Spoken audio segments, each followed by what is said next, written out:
खबर सामने आ रही है यमुनानगर से। यहां पर जेल में बंद युवक की मौत हो गई है। परिजनों ने जेल प्रशासन पर आरोप लगाए हैं। युवक की गिरफ्तारी और जेल भेजने की जानकारी नहीं दी गई। 7 जुलाई से तलाश कर रहे थे परिवार वाले। अस्पताल में इलाज के दौरान युवक ने अपनी जो दम है वो तोड़ दिया, मौत हो गई है। तो बड़ी अपडेट इस वक्त ये आई है यमुनानगर से। यहां पर किस तरीके से एक युवक की मौत हो गई है।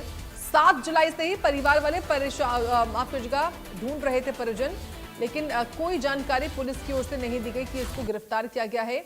और परेशान थे सभी परिजन। जेल में बंद युवक की मौत का मामला सामने आया है यमुनानगर से। युवक की गिरफ्तारी को लेकर या उसको जेल भेजने को लेकर परिवार को कोई भी जानकारी नहीं दी गई है पुलिस प्रशासन की ओर से। फोन आया कि राहुल की डेथ हो चुकी है और कहाँ हो। मैंने कहा कि मैं यमुनानगर ही हूँ। तो कह रहे सिविल हॉस्पिटल आ जाओ। मैं सिविल हॉस्पिटल आया, मैंने देखा यहाँ के उसकी बॉडी जो है ना बहुत अकड़ी हुई थी।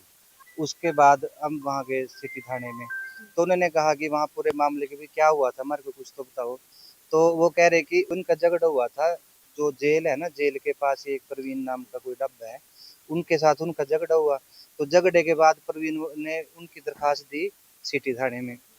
तो सिटी थाने वाले ने उनकी एफआईआर करके राहुल और उसके जो 2-4 अन्य दोस्त थे, उनकी एफआईआर करके उनको 7 तारीख को अरेस्ट कर लिया।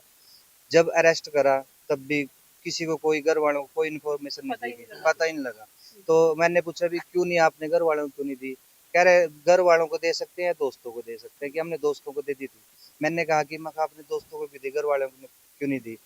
तो कहते हैं कि वो ये कह रहा था कि मेरा कोई नहीं है। वाला जो आईओ है ना, उसने बताया कि उसने, राहुल ने कहा कि मेरा कोई नहीं है। तो हमने जो है ना इसको दोस्तों को वो इन्फॉर्मेशन दे दी है। तो जबकि ला जो अपना कानून है ये कहते हैं कि 4 घंटे के अंदर अंदर, अरेस्ट होने के 4 घंटे के अंदर अंदर माता पिता को या घर वालों को सूचना देनी पड़ती है। न तो ने उस टाइम सूचना दी जब ये लेके आए, आज लेके आए, आज तब इन्होंने सूचना दी घर वालों को। तो ये कह रहे हमने पता नहीं था। तो आज 8:30 बजे मृत होने के बाद इनको कैसे पता चल गया कि राहुल इस सर पर का है? तो आप कह रहे थे कि दाल में कुछ काला है। दाल में कुछ काला नहीं है जी, सारी दाल ही काली है। ये तो आपको सबके सामने है जी।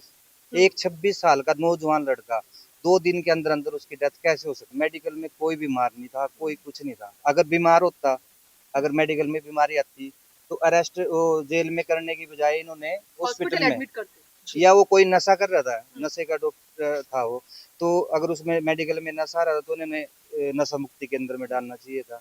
ठीक है जी। तो इन्होंने ऐसा ना करके ना उसको जेल में, हमारे को तो ये है जी कि निष्पक्ष जांच होनी चाहिए। और ये सरासर मर्डर है। और ये जड़ोदा जेल का तीसरा केस है ऐसा। 2 बार पहले भी ऐसा हो चुका है और तीसरा बार।